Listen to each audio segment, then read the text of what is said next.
So friends, अगर आपके person को कुछ कन्फेस करने का मौका मिले तो आपके पर्सन क्या कन्फेस करना चाहेंगे? उनके दिल के अनकहे राज क्या हैं? कौन सी बातें हैं जो आपको बताना चाहते हैं लेकिन नहीं बता पाए? लेट्स सी क्या कन्फेशन आज आपके लिए आ रहा है। चलिए देख लेते हैं। ये जरूरी तो नहीं जो दिल में बसते हैं वो दिल का हाल भी समझते हैं। गाइस, इनकी शिकायत है, कंप्लेन करते हैं मुझे दिखाई दे रही है। लग रहा है आप इनके दिल का हाल नहीं समझ रहे हैं। इन्होंने तो आपको अपने दिल में बसा रखा है। बड़ी बरकत है तेरे इश्क में, जब से हुआ है बढ़ता ही जा रहा है। गाइस, ये इंसान परेशान हो चुके हैं जब से आपकी वैल्यू समझ आई है, जब से आपके प्यार में पड़े हैं।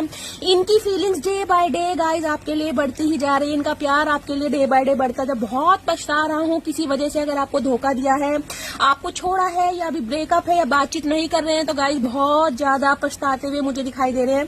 तुम्हारे साथ जो समय स्पेंड किया उसको याद करके आंखें भर आती है। मुझे एनर्जी पिक हो रही है। गाइस, अभी आप नो कॉन्टेक्ट सिचुएशन में ये इंसान बात नहीं कर रहे हैं, लेकिन ये इंसान कहना चाहते हैं लोग सूरत में मरते हैं जनाब, ये तो आपकी आवाज से भी इश्क करते हैं। तो बहुत ज्यादा प्यार है।